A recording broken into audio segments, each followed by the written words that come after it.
North of the Amazon lies another jungle, still unknown and unspoilt. The rainforests of Guyana. A team of explorers, scientists, and filmmakers is in the heart of this threatened jungle. Their aim, to survey the animals in this great wilderness.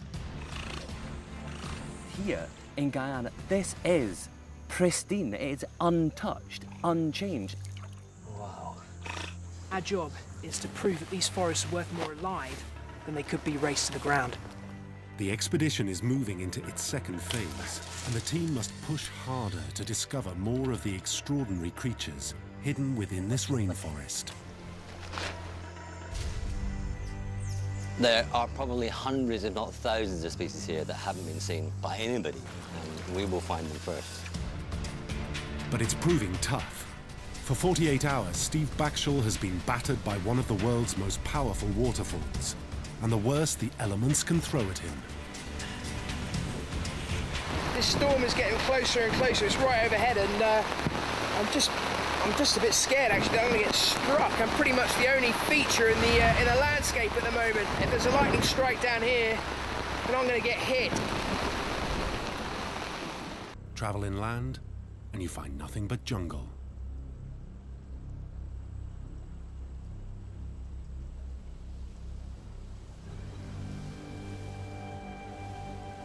In the heart of the forest, Niagara, and sheltering at its base is expedition naturalist and climber Steve Backshall. Well, that was about the most miserable night of my life. I was doing fine until the storm hit, and then all of a sudden I was woken up by this enormous weight on my head, and it was just all the water gathering in my shelter. And from then on in, it was just a struggle to keep the thing up. 2 nights without sleep, and I am absolutely ruined. It's been worth it. He's the first naturalist ever to explore this unique habitat that's constantly drenched in spray.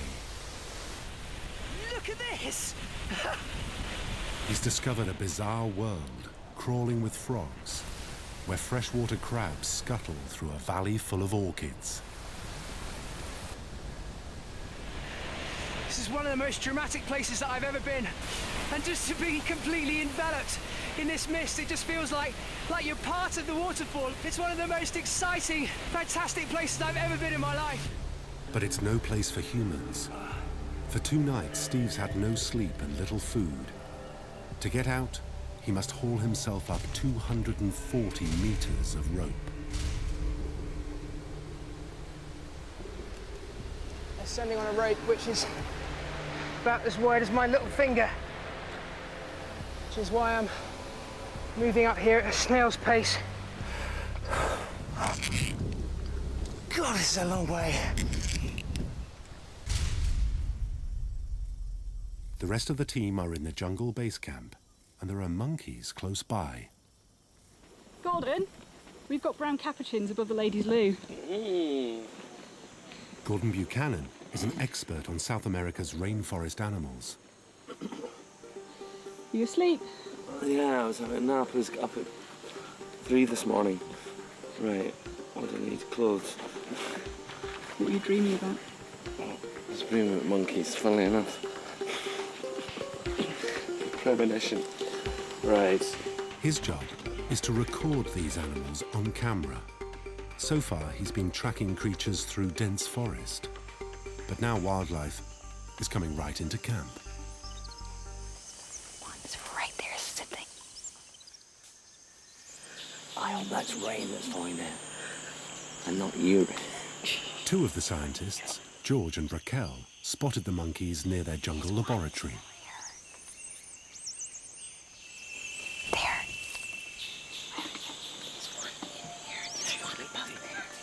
They're brown capuchins.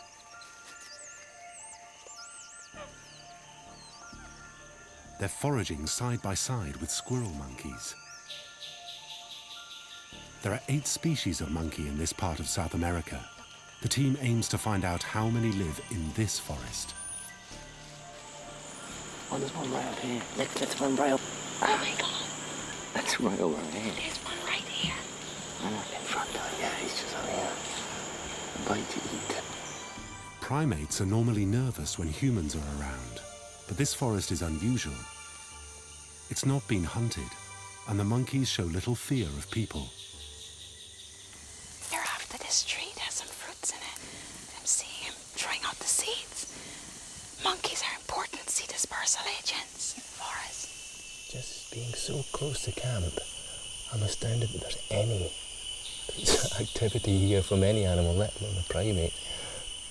On the other side of camp, another monkey has just been spotted by wildlife camerawoman Justine Evans.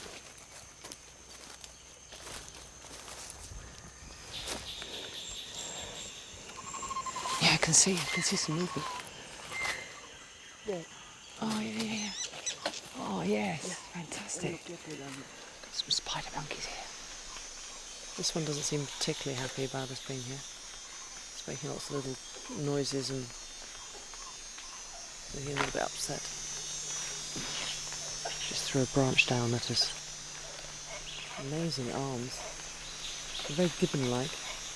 This is really an amazing place. I didn't expect to wander out of camp and see so much. I mean, especially from down in the understory, you normally just don't see anything. It's so hard. Yeah, it's really great. Good sign.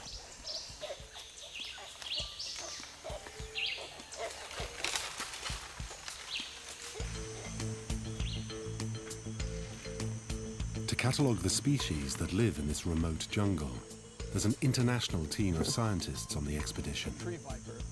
They are working out of a purpose-built jungle lab in the heart of the camp. Studying the plants is Guyanese biologist Dr. Raquel Thomas.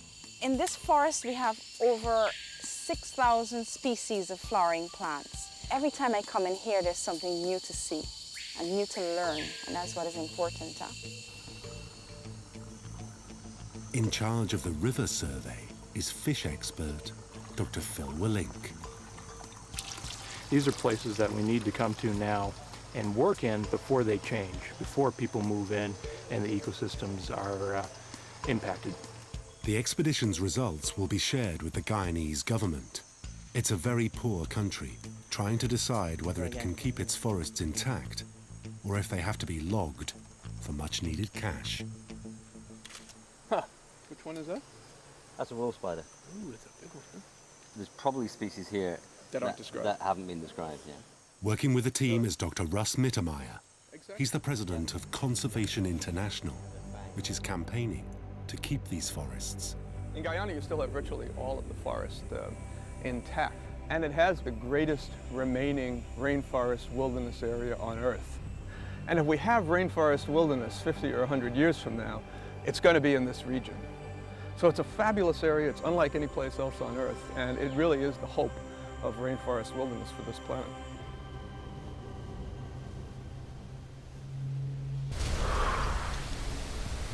For an hour, Steve has been dragging himself up the rope inch by painful inch. Oh, shoot.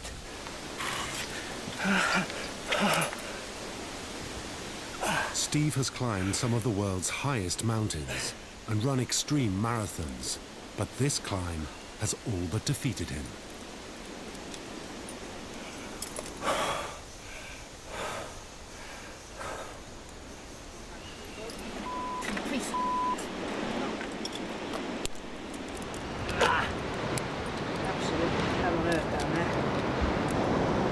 So cold and wet. As the rest of the climbing crew make it safely to the top, Steve collapses from the exertion.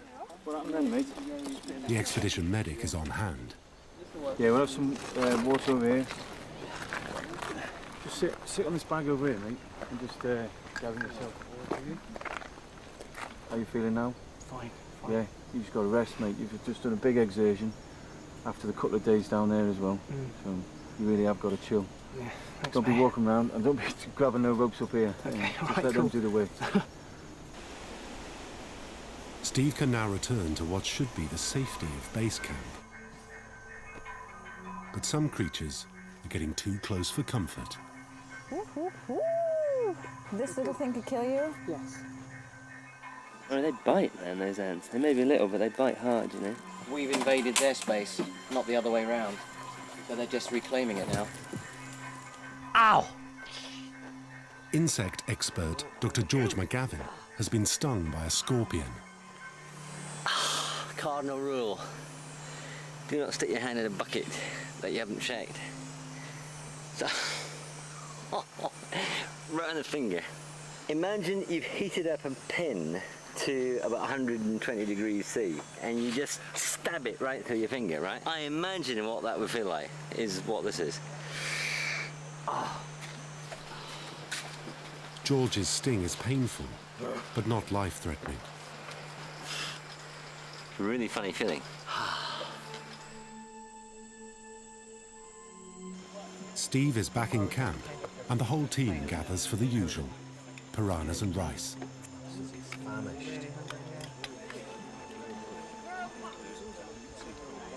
The day's work is not done.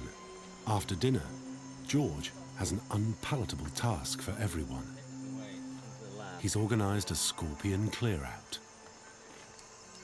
They split up and scour the camp. George told me that he'd seen one in the bathroom. Bathroom? It's a little bathroom. No, it's just a huge hole. I think I've got a bit of a bum deal here. Each team is armed with an ultraviolet torch. Wow, found 2 tiny scorpions. Don't believe it. Under ultraviolet light, scorpions are easily spotted. God, it's amazing how they glow, isn't it? Just a little itty-bitty one. Good start. Look at that. Woohoo. Oh, there it is. There it Got is. it. George and Raquel have the biggest catch of the evening. So there it is. There's the little beauty. And actually that would have handed you quite a painful sting. If I was to ease off the pressure on these forceps, it would leap forward, grab my finger, sting me in the thumb, and that would be very unpleasant. The fatter the tail, the worse the sting. Yeah, I remember that. Yeah. I haven't seen any really big ones yet. This is not big? That's not big, no. Looks much big bigger to than me. that. Scorpions love to crawl into small dark places, so it's a good idea every night to just turn your sleeping bag inside out.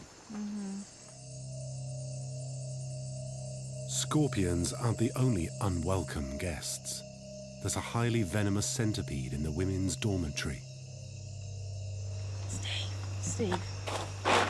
Steve. Yeah. I've got a centipede in my bed. I was quite hoping you'd remove it for me. Steve's had years of experience handling poisonous creatures.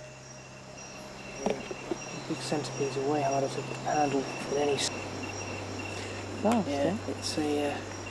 And they're very poisonous. It's a scolopendrid, which is, has a nasty bite to it.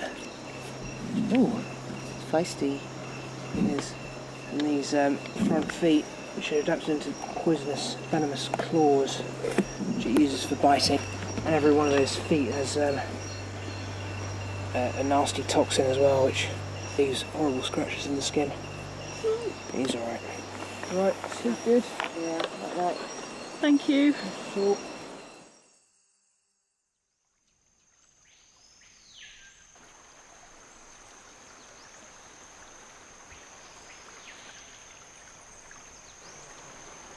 The heart and soul of the base camp is the beach. It's where the fish are gutted, the boats are stored, and where everyone comes to wash and cool off. It's a welcome respite from the stifling jungle heat. All the sweat, the dirt, the grime, the one good thing is that we have the beautiful river out there to bathe in because it's fresh water. Fresh, absolutely beautiful. Justine was coming down for her morning wash, but something has changed her mind. Oh dear. It's a big caiman on the beach. exactly where I wash. This is actually the first proper one I've seen. The black caiman. It's the largest predator in South America. And like so many animals around camp, it's growing bolder by the day. He's one that could quite happily cause damage to fully grown adults. And you can see that the guys down here cleaning fish. That croc is 11, 12 feet long. And this is exactly the way that caimans start becoming a problem in villages around here, is that people are cleaning their fish, the caiman gets bolder and bolder and bolder, and then eventually it takes some of the dogs, and then it kind of moves up to taking someone's child. Whoa! Caiman are just one of hundreds of intriguing creatures that thrive in these waters.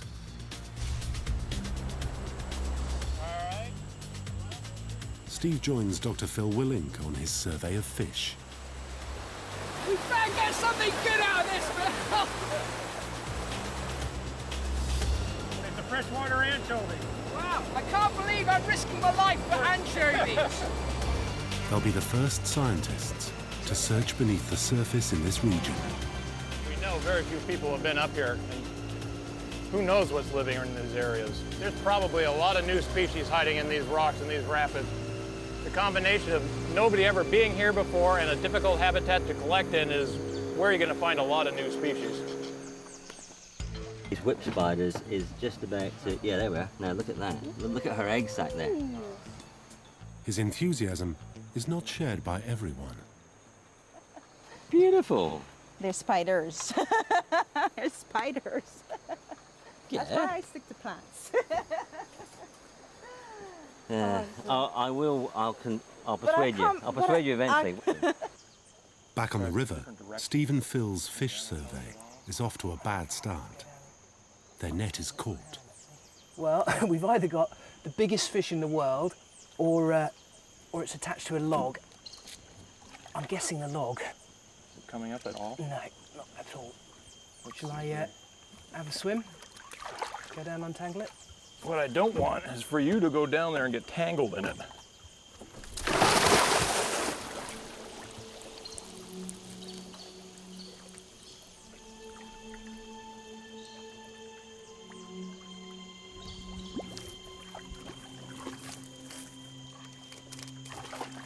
He's freed the net, but it's full of piranhas. Whoa! Black piranhas are notoriously aggressive. Great, they're both chewing holes in my other net now. Yeah. Watch your knees. It's very close to taking a chunk out of your leg there. Ooh, look at that. God, look at that. Do you know what? You can actually see the scratches it's made in the metal with its teeth. That is insane. I can't believe I was swimming in here. I'll mess around with this one. What is making that noise? Is it the piranha? They're making it with their swim bladder somehow, yeah. As to whether it's an intentional form of communication, I don't know. Wow, that is a really good sized piranha, isn't it? Mm-hmm. And these are bigger than the red belly ones they have in all the horror movies. God, look at that. That is a set of teeth to be reckoned with. And if they break or get dull, they replace them. Really? Yeah. What good's a piranha with dull teeth? In the river, they're finding some of the jungle's fiercest predators. But on land, Gordon's found one of the jungle's most vulnerable creatures.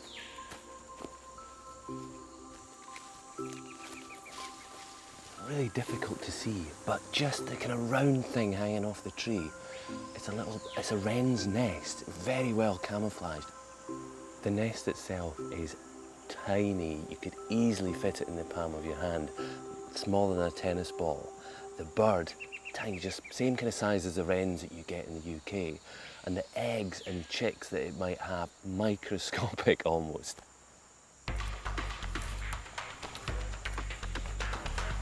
Yeah, keep going, Gordon. Gordon sets up CCTV cameras by the nest. He doesn't want to disturb these timid birds, so he's keeping his distance. It takes a huge hassle factor out of it because we don't constantly have to sneak back and forward. This is something we can just power up, see if there's anything going on, and have somebody monitoring it. Guyanese student De Freitas Haynes will follow the chicks' progress from the lab. It's a unique chance to record the development of these tiny ant-wren chicks until they fly the nest, if they make it. This nest has to be so well camouflaged because the forest is full of loads of stuff that will predate on the eggs or the young. There's snakes, there's other reptiles, there's birds, there's rodents. Pretty much everything will be out to get whatever's inside this nest. It's a very dangerous place for this little bird. They have no defense against predators. They can only rely on not being seen.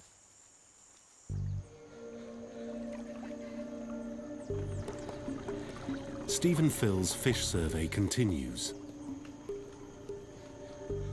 They've already found huge piranhas. Now, with the help of local fishermen, they're hoping for a far more impressive catch.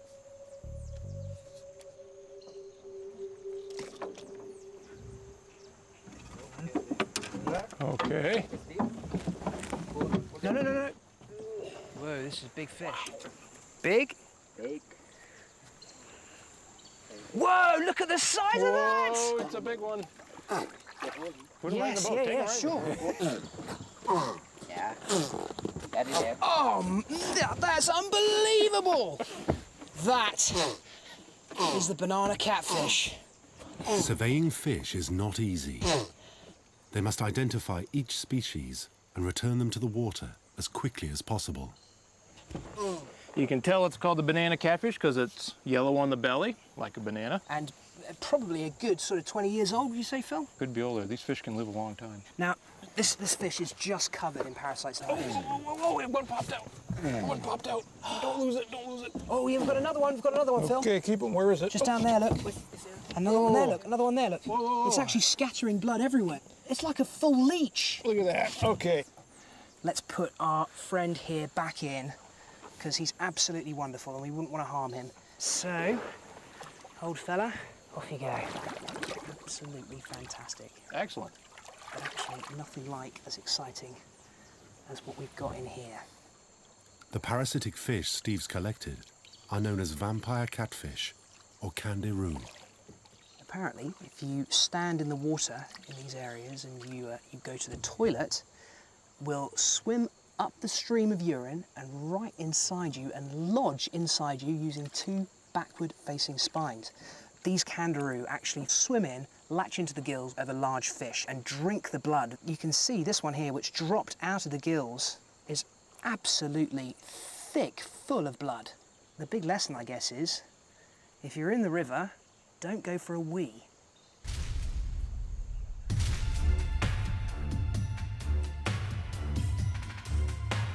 The ant-wren nest is unguarded. The parents have had to go in search of food. Now ants have started attacking the chicks. It's not looking good because the ants are increasing and the birds are going twitch like this every so often. Gordon! Ants are swarming all up, well not swarming over it, but there are quite a few ants on the rim of the nest and they're round and they're inside the nest. Oh yeah, they're right in there. So. Yeah. And I'm really worried where the adults are because the adults I assume would come back and just remove them. When was the last time the adults came in? Have they been in within the last hour? No. No. I mean, is that usual? I would have thought at this stage they'd be coming in much more regularly, at least once an hour. Food. Yeah. You're probably enjoying this. You're not a big fan of feathered animals. Well, no, I mean they're okay, but it is a sort of irony that the ant birds are being attacked by the ants. That's the sort of, Oh, there's an adult. Oh, look, and a cricket. Yeah. Oh, a bush cricket. Look at that. That's a whopping great bush cricket. Fantastic, isn't it, the noise? Oh, she's eating it. Oh, now, is she eating it because she has to remove the ants? Let's see what happens. Yeah, there we are. Come on. Eat those ants, baby. Come on. The ants knew that there was an ant bird around, and off they went. That's it. Gone. This is absolutely great. I mean, higher animals need insects. Insects are the food of the world, and without insects you wouldn't have any of this stuff.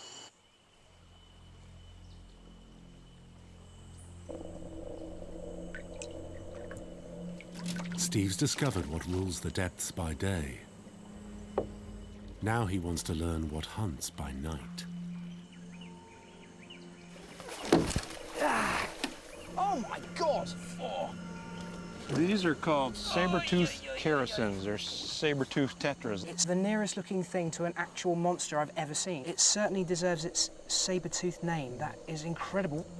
These teeth are so long, they need special sockets in their skull to accommodate them. Otherwise, they would just pierce their brains. Oh God, okay. This is a top predator. They're extremely fast. They swim around, and they come up below fish and just spear them, and just kill them instantly, just like that. They just spear them, the fish are immobilized, and then they eat them. I've got my fingers disturbingly close to those teeth, actually. I would imagine that those would just go straight through to the bone, wouldn't they, instantly? They'd go right through your hand. Oh, no doubt about it. They're very strong. He's got to go back. I just hope I can put him in without losing my hand. Yeah. Careful. Now we're seeing the night shift, the big catfish, the saber-tooths. By day, the piranhas rule the rivers. You're never safe. Now, it's got to move very slowly. Keep an eye out for spiders. In the dark of the forest, George and a team of local trackers are stalking the world's largest tarantula.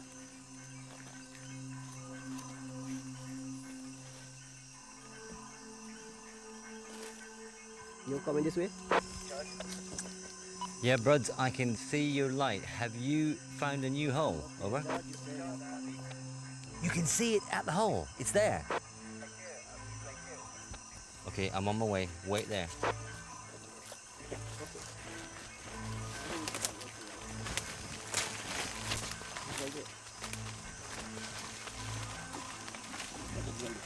Oh, wow. There it is. Oh, my goodness. Pterophosa blondie, the Goliath bird-eating spider. Oh, wow. Great. Trouble with this is, the first fright that she gets, and she'll dive into that hole again, and we won't ever be able to get her out. That's okay. No, it's fine. I'm going to try a little stick to sort of tease her forward. Now, is there any way you could go around the back and block the hole? Poor-sighted, tarantulas hunt by sensing vibrations in the ground. They wait to pounce on passing prey. She is a beauty. Got her. Look. That's it. Now, these guys don't normally bite as a first defense. They normally flick hairs, and she was flicking hairs. Let's just block that hole. The barbed hairs are designed to irritate a predator's skin, eyes, and lungs. Those hairs are extremely irritating. I'm gonna cough. Don't let me cough, because if I cough, she'll get a fright. I'm desperately trying not to cough at the moment. Okay, it's gone. Thank God for that. These guys have inch-long fangs, and you really don't want that in your finger. Oh dear. Do not cough. But you see how incredibly beautiful she is. She moves serenely. Well, like, oh, she jumped. There we are. I'm going to try and get her back in the box, only because I want to see how heavy she is. After which we will bring her back to her hole here. I got to get back. It's flicked the hairs, and they were in the clouds, and it's gone on my face, gone up my arm, inside my arms. It's gone up this arm. I've actually inhaled some of them, so I'm coughing, which of course shows what an effective way of putting off enemies it is. You know, you don't need inch-long fangs if you can make somebody twitch and itch all over. Ah!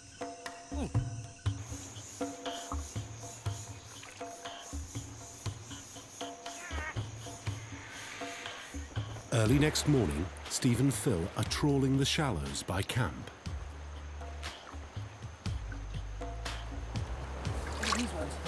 around a dozen species right here. These are all related to tetras. This is called the Characidium. Here's a cichlid, Oh, yes. popular in the aquarium trade. Oh, I think we have something interesting here. This, I think, is a brand new species. No way! Undescribed. How do you know? Just by looking at it? Well, because I've worked on the Guyana shield before in different countries, and I've seen fish similar to this in the same genus, but this is looking very different. So we'll try to get some more, make some more comparisons, but I think we have a brand new species of science right here. No way! Really? And all that hard work finally It paid is. dividends. Right here, right by camp, Great right with stuff. all the piranhas and everything else. But this was a very small area, what, about 10 feet wide. Yeah, About a dozen species. That just exemplifies how high the biodiversity is here. yeah. Oh, no, we got another one. Woohoo! Two. Great stuff. I've got to get this into the aquarium. Yeah, thank you.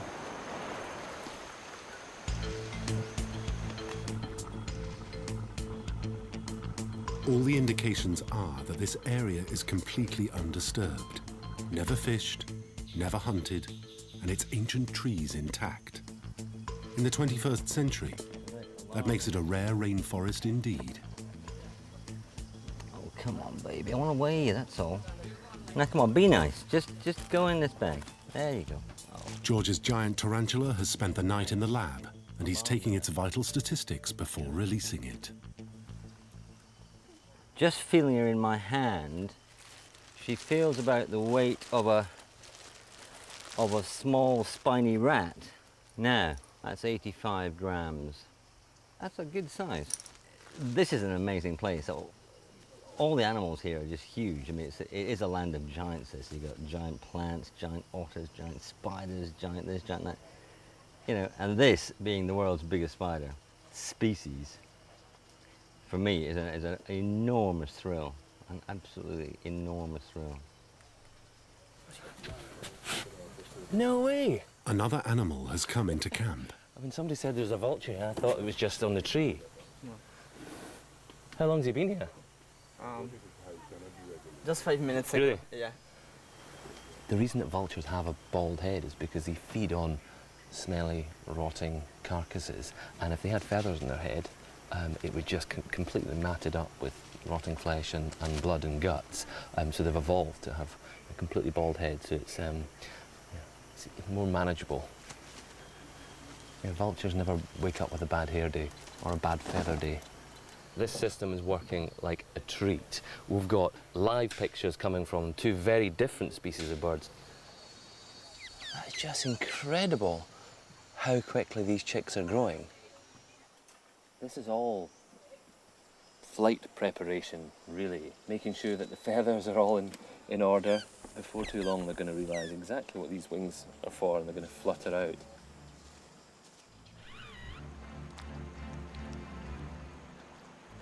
In just a few days, Gordon's surveillance cameras have recorded a whole variety of animals that live in and around camp.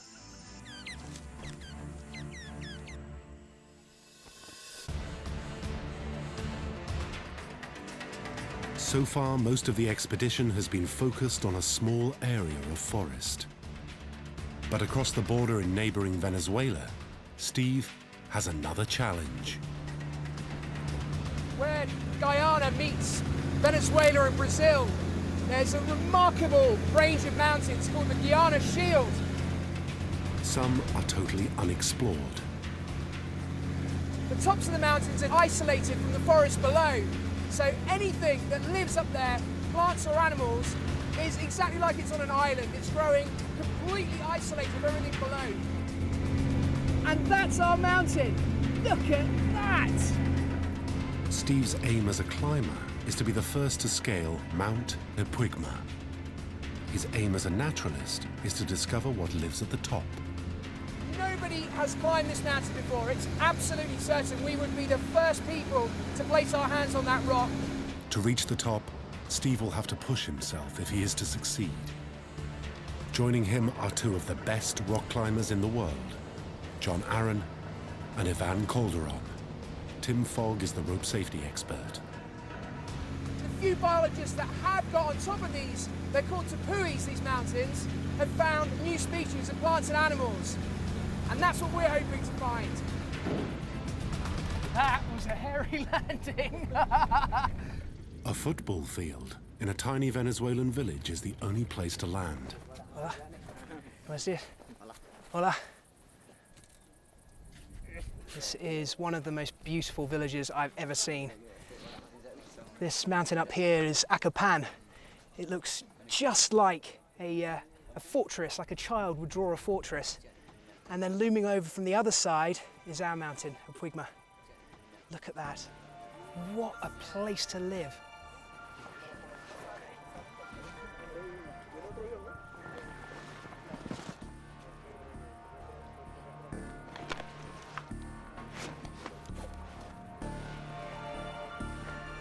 There's a 20-mile trek before they can even think about climbing.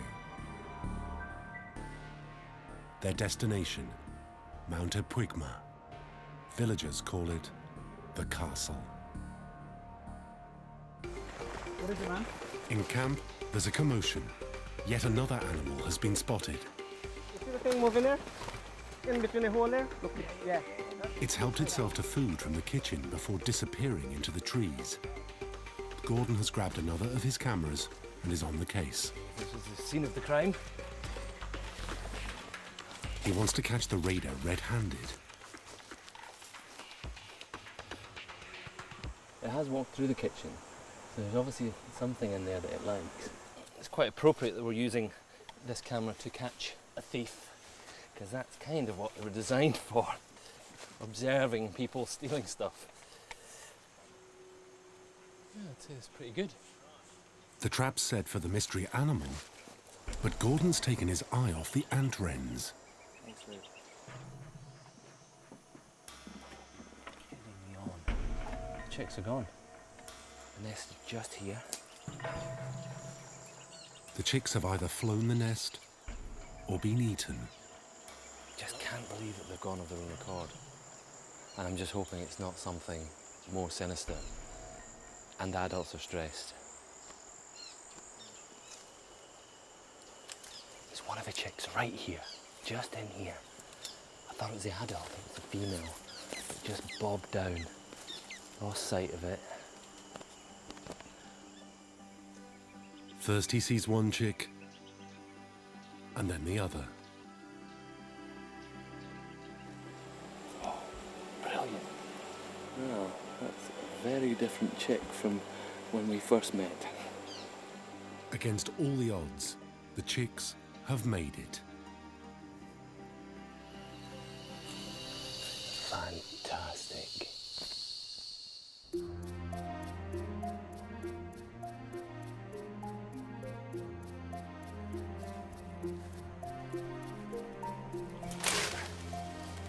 As the team gets closer to the mountain, the going gets harder. The approach to the rock face is steep and heavy going. Once there, it'll take 3 days to climb. Looks a whole lot different when you get up close, doesn't it? Even from a distance, you could tell it was going to be big, but not that big. You can see some of those places up there which are really dark, deep orange. I think they could be really dangerous up there. It's unreliable rock to climb. Huge chunks can be pulled away without warning. They'll start the ascent at first light. For now, they need food and rest.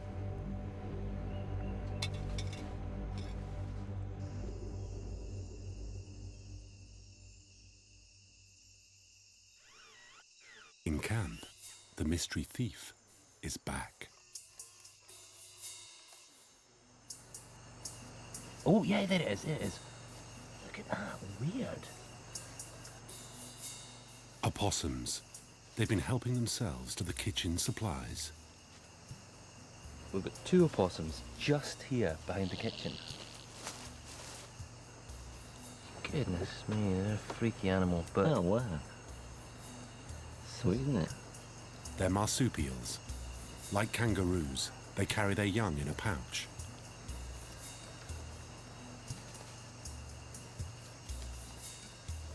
They eat anything. They're omnivores. They eat rodents, they'll eat birds' eggs, they'll eat fruits, whatever they can get their hands on.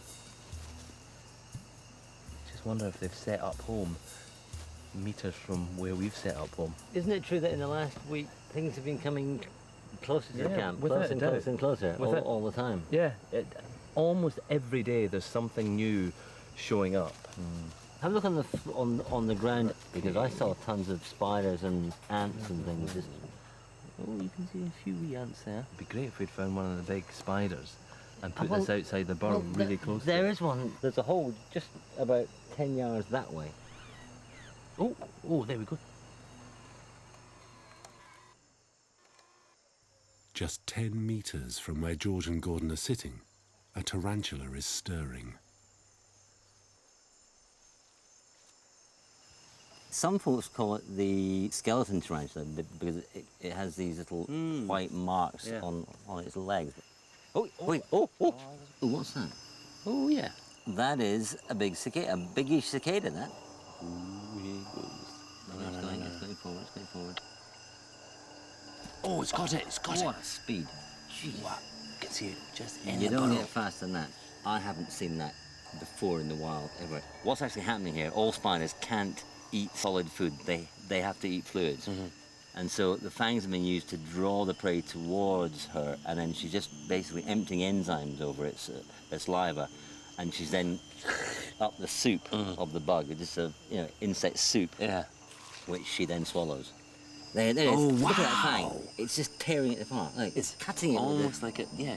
It's just scything through it. Yeah, it just it was. Oh, I'm loving this. I'm loving this. This is it. This is what the world is composed of.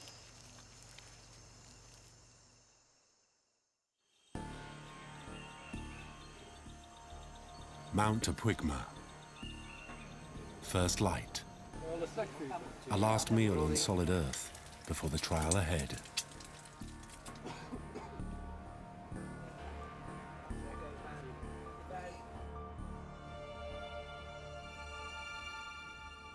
For 3 days they'll have to eat and sleep, strapped to this mammoth wall of rock.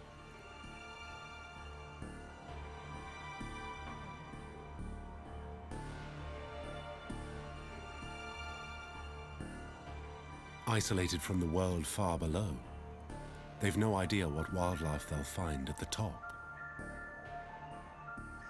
We really don't know where we're going. Up, I think is the watchword.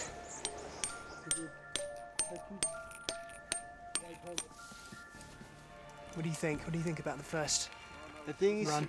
it's going to be very loose and it's going to be a very technical pitch. Okay, sure. Okay. Good luck, mate. Thank you. I'm going with orange. Steve will be third on the ropes, behind Tim and Ivan. Okay. Big block going down. Jesus! You all right, Ivan? I cannot talk right now. I've been waiting a long time for this, but having seen Ivan struggle so hard over this first pitch, I can't pretend to be particularly, well, happy about the whole thing. I think terrified's more the word. Okay, I'm climbing, Ivan. Okay. Good luck, Steve.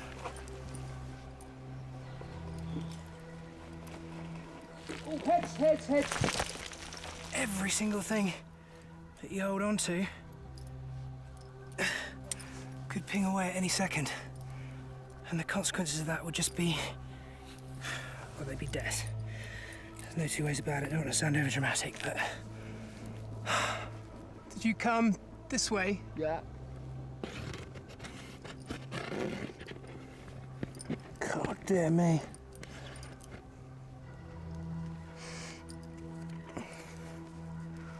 Very glad I wasn't leading that move. Not only is the rock sheer, but in parts overhanging, and the way ahead is difficult to make out. Yeah, be careful with that one. Yeah, here we go. Oh, my God, Ivan.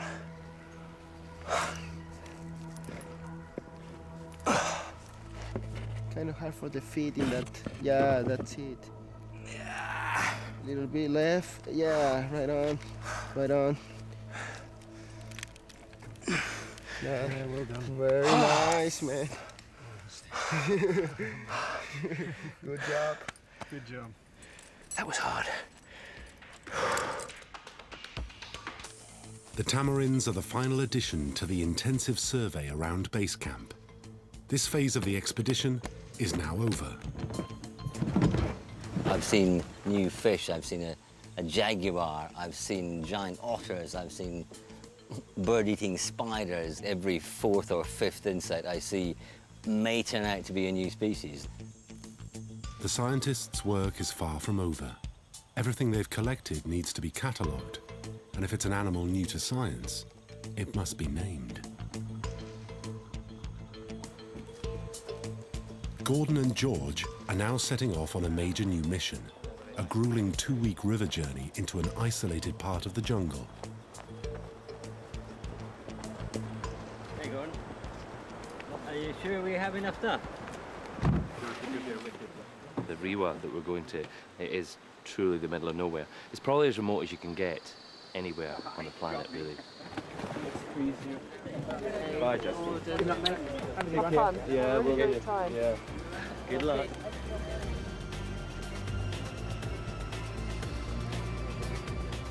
Their destination? The headwaters of the River Rewa, one of the most inaccessible regions of Guyana.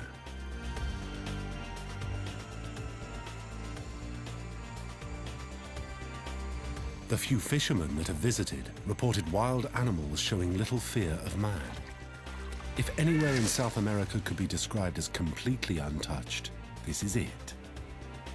The upper Rewa is sealed off from the outside world by a formidable set of rapids and waterfalls.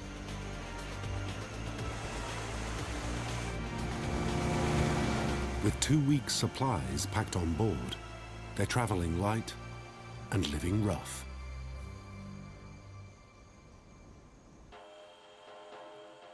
On the face of the mountain, the climbers have come up against an intimidating wall of rock.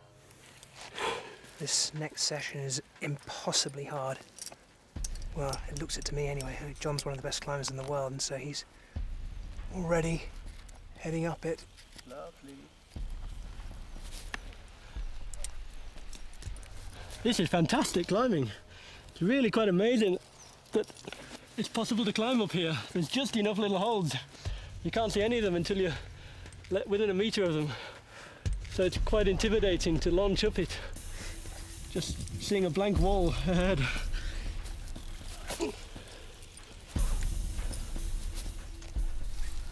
Listen, John, can you talk me through this next pitch, please? There's about 15 or 20 meters of vertical wall climbing. First half of it is really quite hard. Okay, John Wood, to me that sounds like it's outside my ability and possibly dangerous for me to be trying. Probably wise, because the chances of pulling off some loose blocks onto the others are really quite high. Steve's a skilled climber, but this rock face is beyond even his limit. He must heave himself up the ropes, free hanging in space. He's 6 hours into the climb, and not even a quarter of the way up.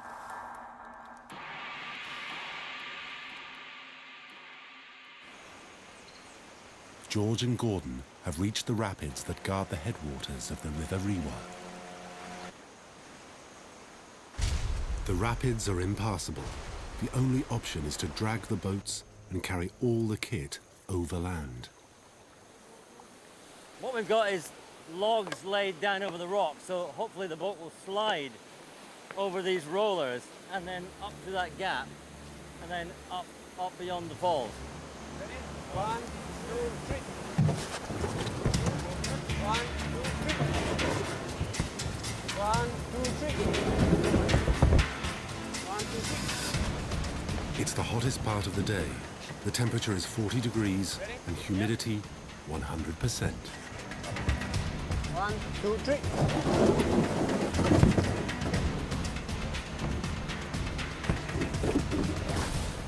It's 1 down, 2 to go.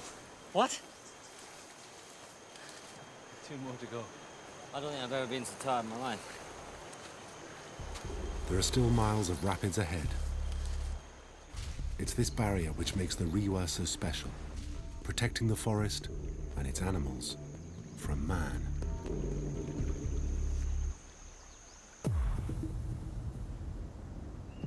Clinging to a cliff face, Steve's running out of light, and the weather is on the turn.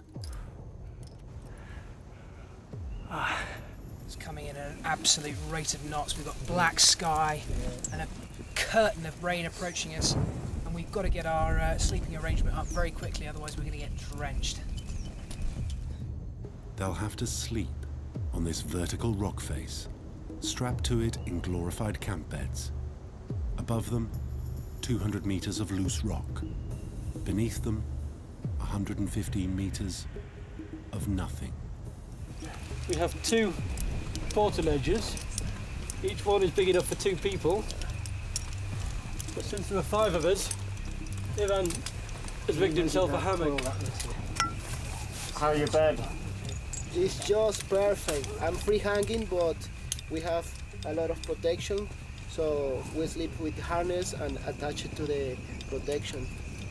This is difficult enough in the light, hanging here in this ridiculous spider's web.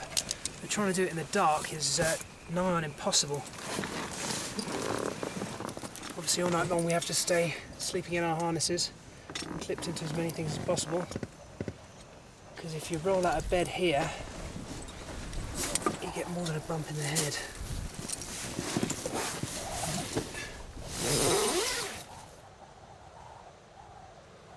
For the first time, I guess I'm starting to think whether I really am capable of this, whether it really is something I should be trying to do. It's no wonder no one's ever climbed this mountain before.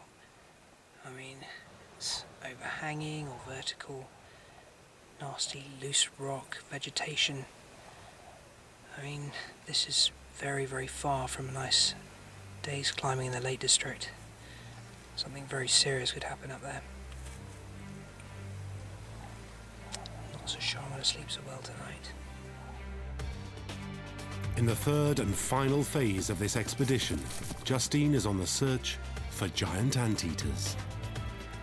He's coming straight towards me. Gordon and George struggle on up the river and are rewarded with a wealth of rare sights.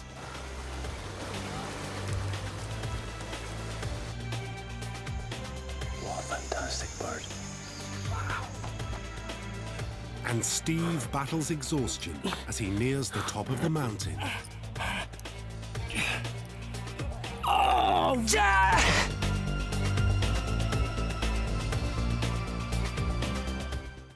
And we're back in the lost land of the Jaguar next Wednesday at the same time. Uncovering the phenomenon of the Michelin stars tomorrow night at 9 here on BBC HD. And coming up next tonight, there's music from the Barbican.